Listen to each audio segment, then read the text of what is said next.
and welcome to the San Francisco City Administrator's special program for Latinx Heritage Month of 2021. For those who just joined us, please note that today's event will be recorded and shared publicly. For those who may need live captioning, please follow the instructions that we've shared in the chat for you. So welcome again. My name is Kimberly Castillo. For those of you who don't know me, I serve as the Division Director of Recruitment and Operations for the Office of the City Administrator. I began working in HR for the City and County of San Francisco in 2010, and I'm part of the Racial Equity Steering Committee for the City Administrator's Office. I lead the team on refining recruitment and hiring processes to further diversify our workforce. And I'm a proud daughter of immigrants from Central America, and I grew up here in San Francisco and Oakland, and it is my honor to serve the Latinx community in today's event.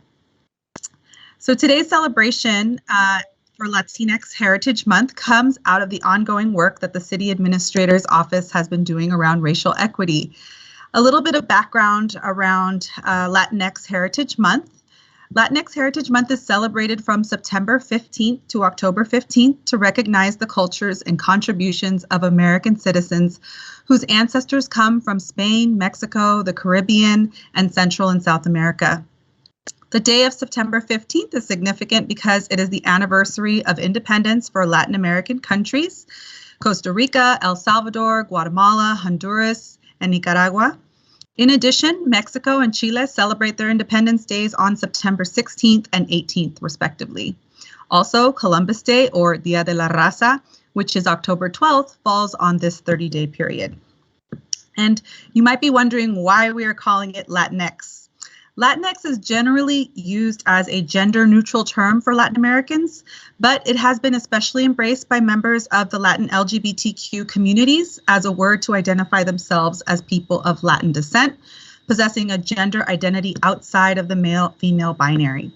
Though Latinx is more commonly used in social media and in academic writing, it has been slow to catch on in mainstream use.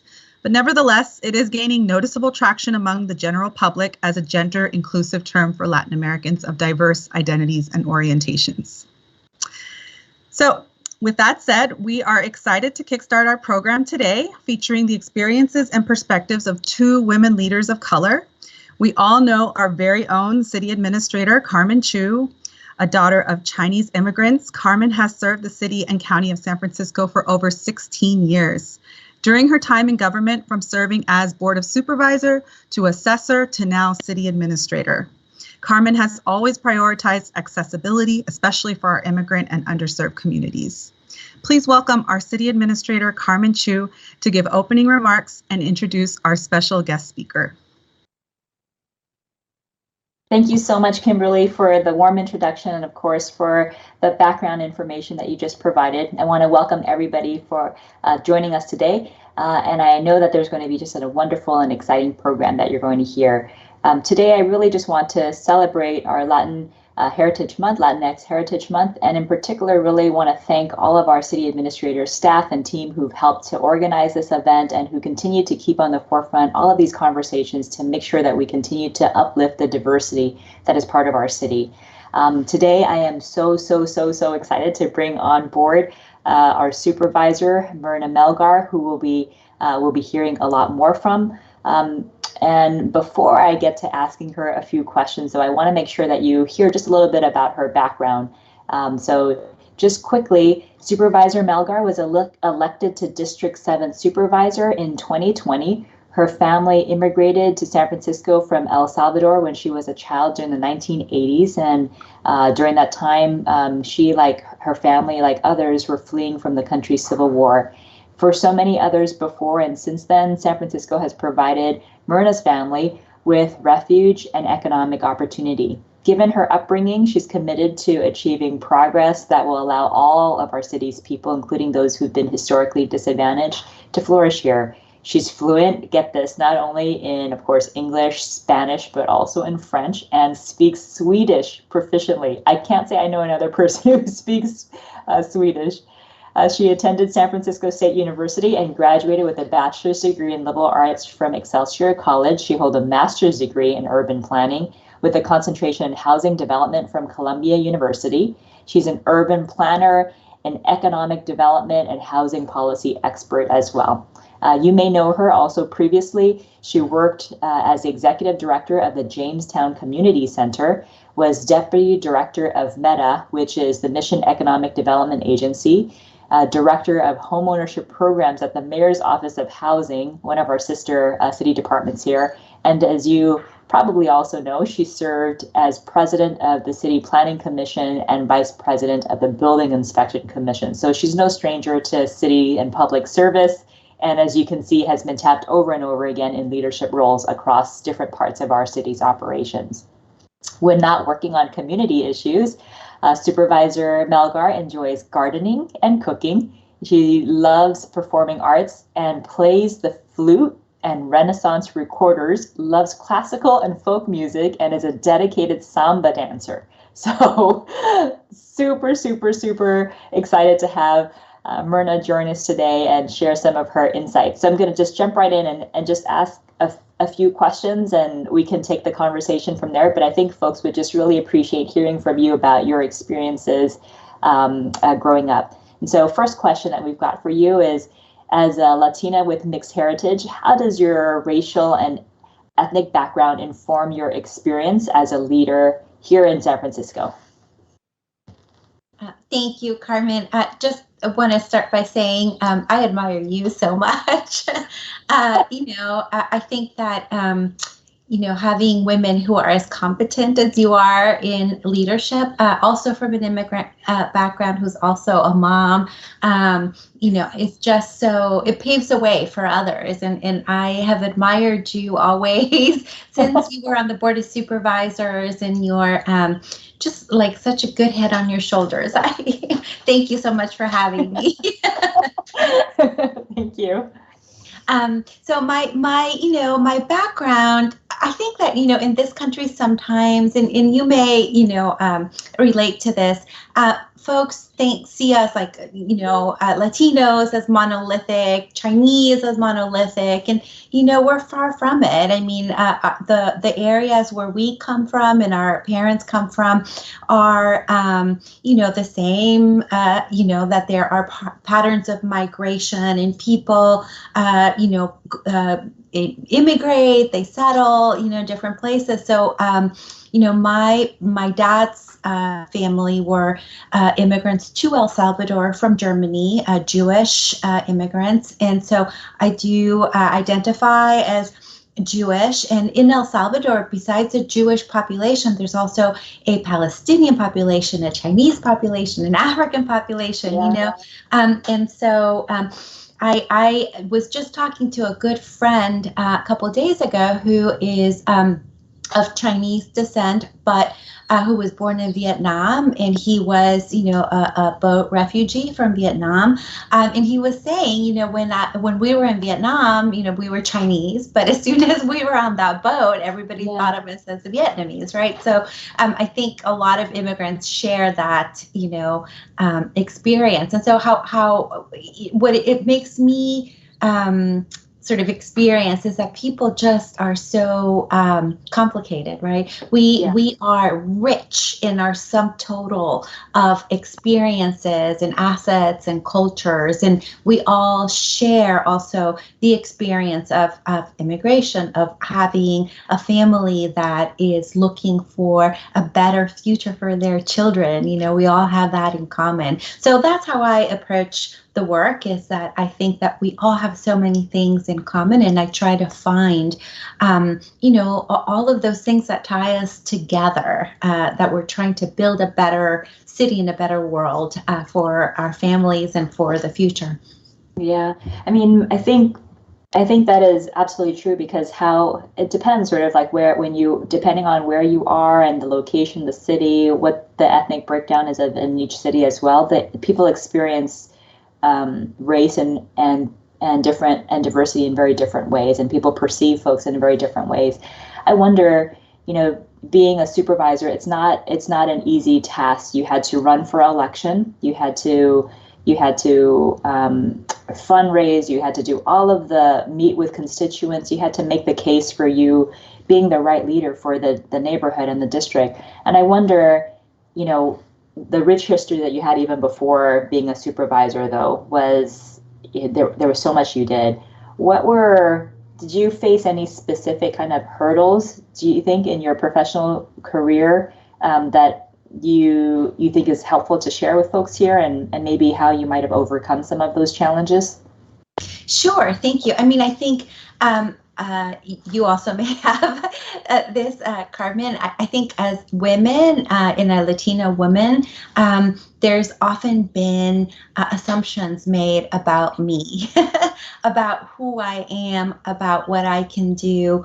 And what I've tried to do always is to just kind of flip it, because, sometimes if people don't expect much from you, you can overperform and they don't see it coming, So I think that can be an advantage. But what I've always tried to do, because I've met up with that constantly in my career, and sometimes even from fellow Latinos, mostly men, that what I've tried to do always is rely on the strength of other women, because I find that we all sort of share these experiences in common and can help each other. So because I chose a career path that is very technical, so economic development, urban planning, affordable housing are all careers or areas of work that are dominated mostly by white men.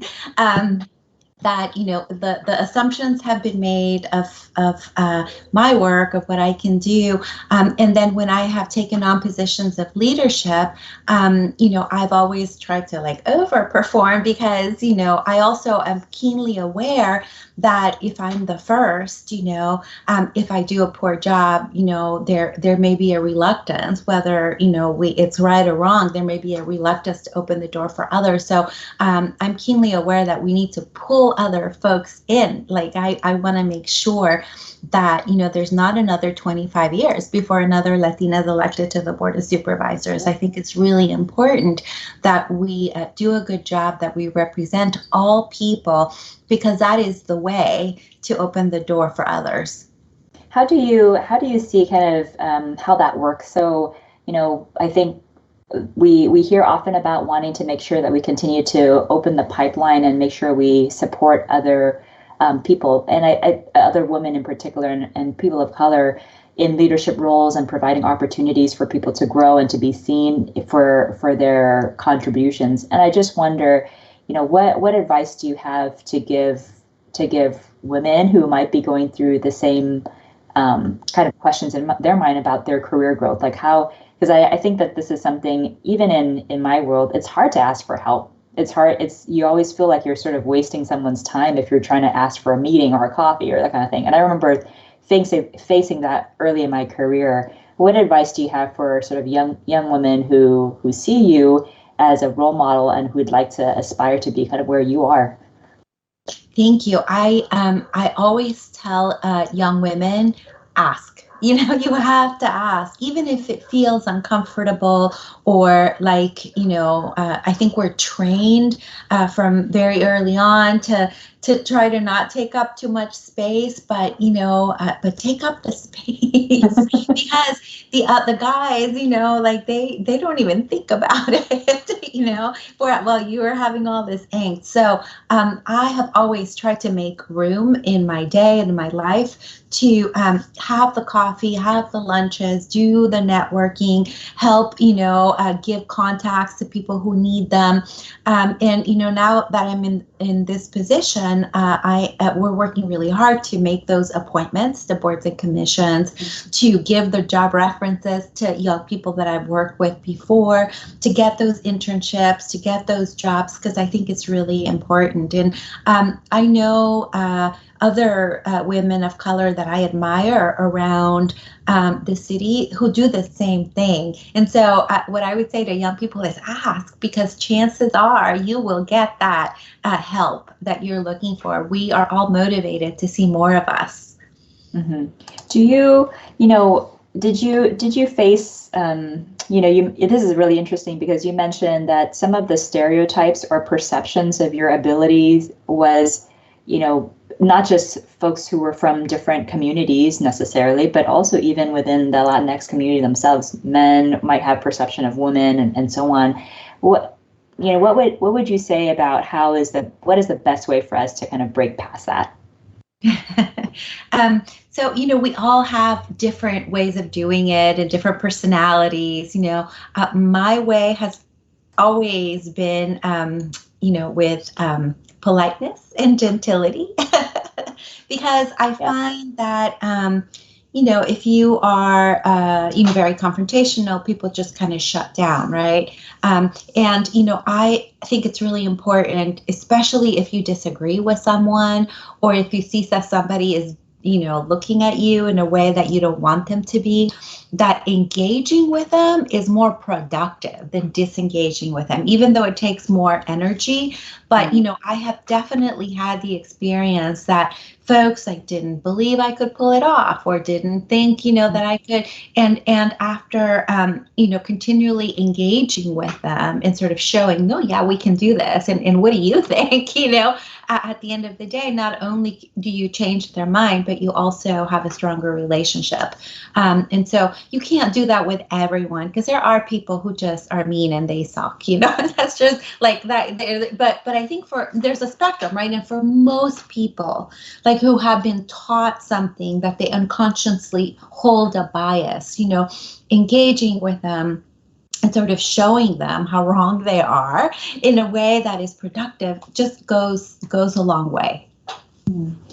Tell us a little bit about what your vision for racial equity looks like in San Francisco. What would you like San Francisco to get to as we kind of think about our future here? I think that, I as you know, I'm a mother of 3 daughters, and for their future, I would like a city that is more interconnected, where people rely on each other and can sort of harness the strengths of different communities, less mistrustful, less quick to jump to conclusions about people.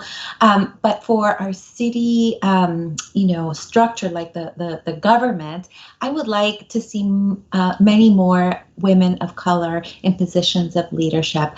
Right now, we have a mayor who's a woman of color. She's the first, and I hope she's not the last. I'm proud that she's our mayor, but I do look at the departments throughout our city and the leadership of those departments, and I think we have a long way to go. I think that we need to be building a pipeline through our HR practices to do professional development, mentoring, and also that when people get to leadership positions, they are supported, because that's the other side of it. I have often found, and I've, worked for the city before too, in other positions, that, when you're in a leadership position as a woman of color, a Latina woman, especially when you don't see anyone that looks like you around you, but like the cleaning staff, that it's really important that you have a network of support,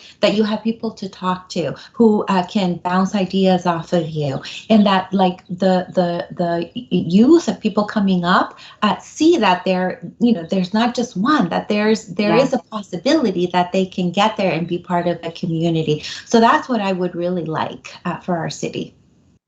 You talked about some of the complexity and where we're not just, I'm not just Chinese, I'm a woman, I'm a mother. There's a lot of complexity in the experiences of who we are.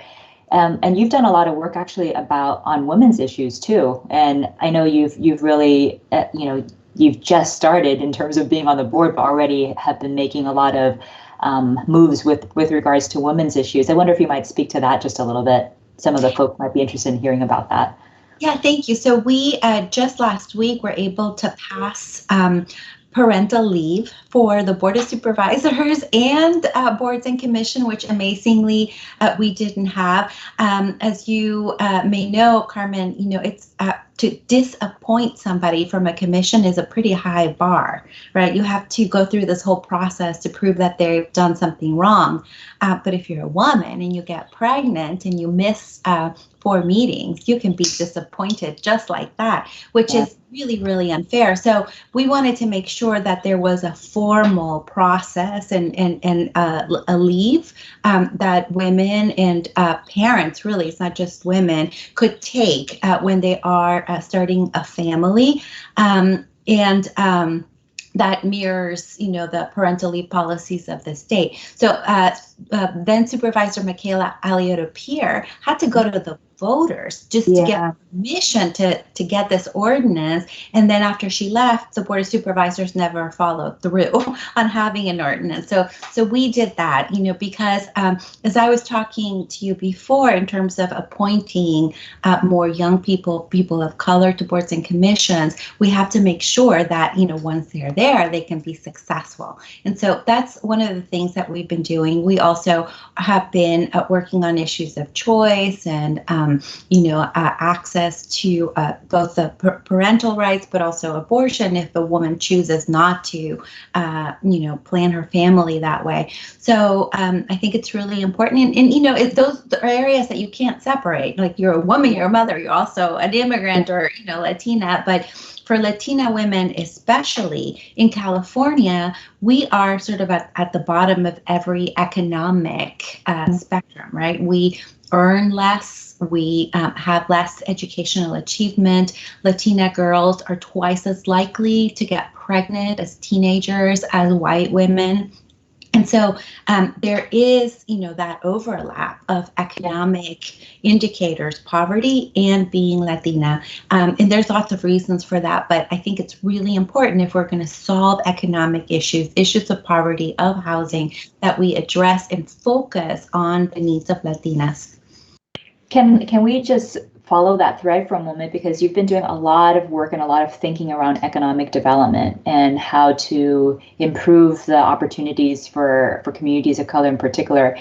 One of the big conversations that happened over the last year was really thinking about, as we come out of COVID, we were already not doing great in terms of closing the disparity gaps between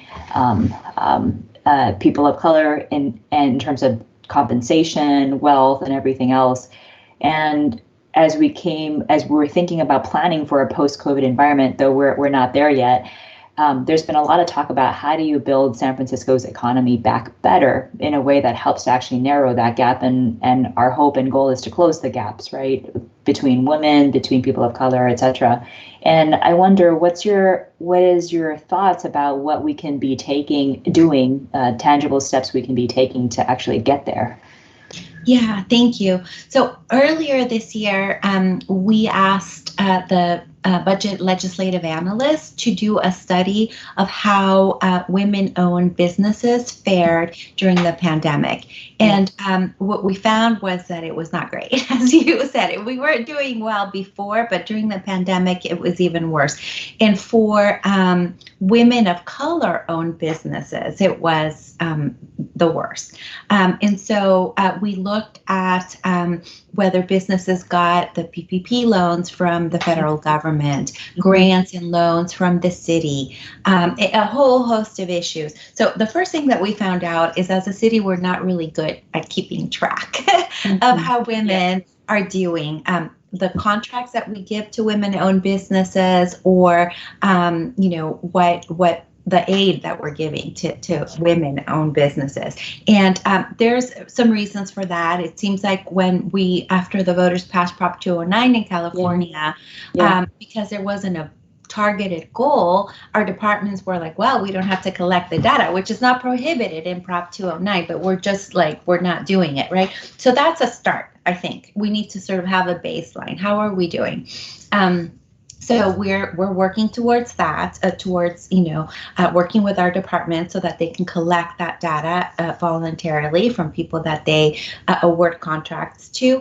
And then two, it was good news that as a city, we are doing better than the federal or state government with contracts towards women.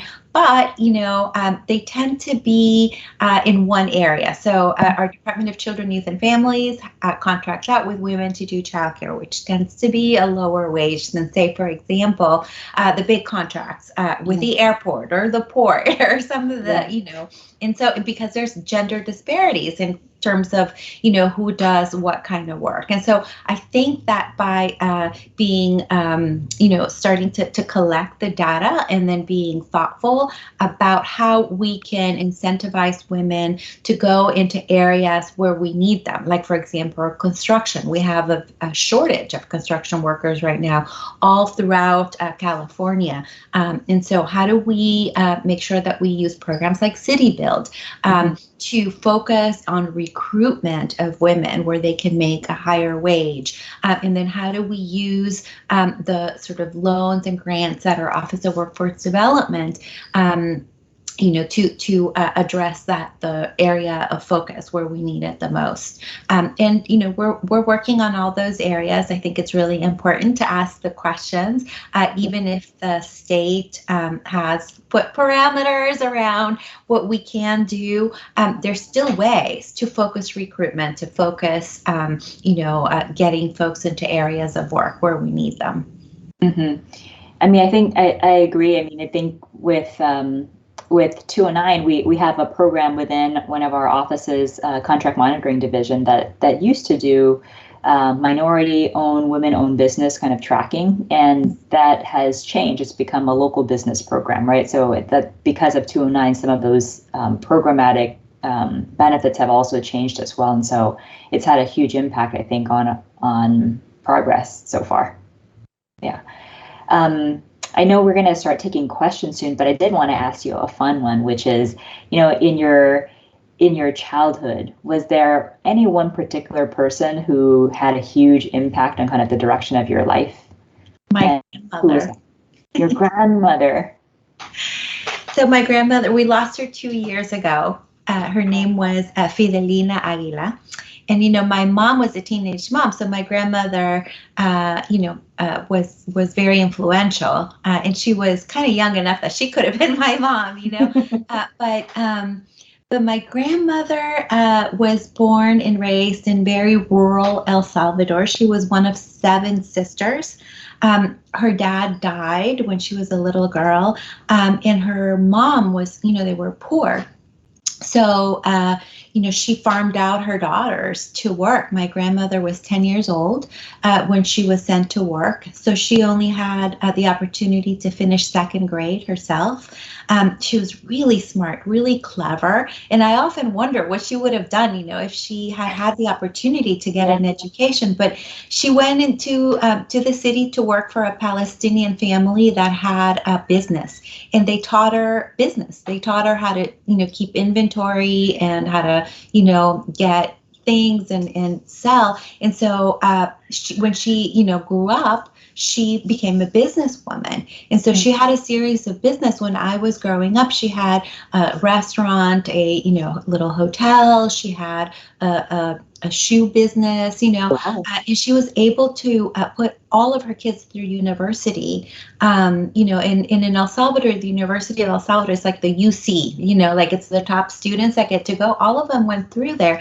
And my grandmother, barely had a 2nd grade education. My grandfather kind of left, at some point, wasn't around. But my grandmother, like the reason we are where we are today is because of her hard work and her tenacity and her, aside from just being a really smart businesswoman, she was just also one of the most kind and generous people I've ever known. She helped everybody. She raised other people's kids. She was always like ready to feed people and to make sure that they, that she could help them in any way. And she wasn't like a soft person, because she was actually kind of hard, with like her manners. She was like, this is what you got to do, but she was always like ready to help others, so she had a profound influence on my life and the life of my sisters and my cousins. We lost her 2 years ago at age 103. Whoa. Yeah, she was pretty like lucid and able up until the very end, but she's definitely somebody who had a big influence on my life. Wow. You mentioned you have 3 daughters yourself, and if they're all watching you right now as you take on this really highly visible, very public role. And what do you hope they take away from this time as you serve on the board? That you can do things that you set your mind to, even if other people are telling you you can't. Because I feel like as women, we get told that a lot. Oh, you can't do that, or you're reaching too much, you're being too ambitious, So I hope my daughters get away from this experience, and they all campaign for me. They all help, that if that you can do it, even if you have people like in your ear being like, no, just don't listen to them. If you in your heart know that something's right and that it feels like you can get it, like go for it. Yeah. I do have a question. I have a question from a staff, and I'm wondering if you would be okay with answering just a few. I know we're going to be 12:40 is when we have you till. The question is, Supervisor Melgar, I wonder if you can share your decision-making process and experience of running for elected office. Mm-hmm. Okay, well, so I have been in public roles for most of my adult life, and usually as a supportive role. So I work for former Mayor Newsom. I work at the Mayor's Office of Housing. Always, and in 2015, I did a program called Emerge, which helps women, think about and train for success in running for office. And Kimberly Ellis, who was the director then and is now the director of our Commission for the Status of Women, said to me, you have all these skills, like you can run yourself, you don't have to be like somebody's deputy or whatever. And when she said that to me, it was like the first time that I was like, oh yeah, I can do this, right? And I'm so grateful to Kimberly, because we all need those women who are just like, yeah, sister, you can do it. And she did that for me. And so I wasn't thinking specifically that I was going to run for District 7 supervisor. I have lived here for over 10 years. But, when Supervisor Yee was terming out, he is somebody I greatly admire and have always been close to. And when there was a possibility, and he was so encouraging and, generous with his time and efforts, I decided to do it. But like other women that I know, it wasn't like, oh, I'm going to do this, no problem. I had to talk to my husband. I had to talk to my kids. I had to talk to my mom. I know. It was like a process of looking, within my community to see if it could be feasible. And so I finally did decide in December to do it. Yeah, I remember when I had to, I was appointed first, and then there was a time period where I had to be reappointed again because it's just the way the process worked. And I didn't give the mayor at the time, which was Newsom, an answer about whether I was going to do it again. So they scraped my name off the door. I remember. So, but at that time, I did the same thing. I had to talk to like my family. My mom and dad were like, "Are you sure you want to do this?" I mean, it was like a whole thing. But I'm glad that you ran, and I'm glad that you succeeded. I want to just say thank you to you for coming on board. But I know that we have one more last question from Kimberly. She's going to also close us out. But before I head off the screen, I do want to just say thank you for being an amazing role model for so many women, and in particular, many Latinx women who, we just need to see more of you and more people who look like all of us in leadership positions. So I just want to say thank you for that. Thank you. Kimberly? Thank you so much, Supervisor Melgar and Carmen, for sharing your perspectives and your candor throughout this conversation. I just have one more fun question for you, Supervisor Melgar. Do you have any favorite Latinx-owned businesses or restaurants in San Francisco? Oh, I have many. I have many. So I will say my favorite restaurant is actually in the Mission. It's called Regalito. It's on 18th Street. And the chef is a Mexican entrepreneur. I am also for, pupusas, which is a staple of Salvadorian cooking. There is a place called Sunrise on 24th Street.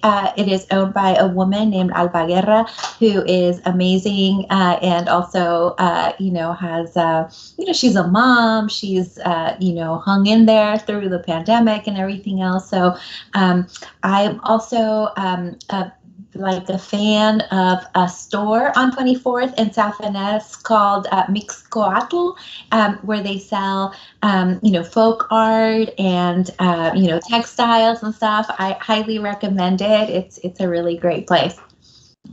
Thank you. I'm taking notes. Well, thank you both so much for this wonderful conversation and discussion. I really appreciate your time. This has been wonderful. I also, just to close out, want to give thanks to our racial equity team for organizing this event. We also want to remind everyone of the important work that our racial equity team is doing. Many of our staff should have received a survey asking you to join one of our racial equity working groups.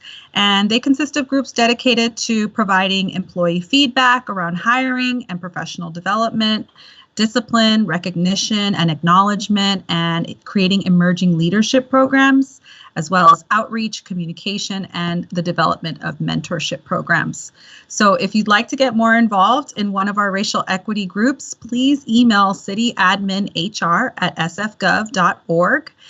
And thanks to everyone for joining us today. And I want to wish you all a happy Latinx Heritage Month. And thanks again for joining. Thank you. Thank you.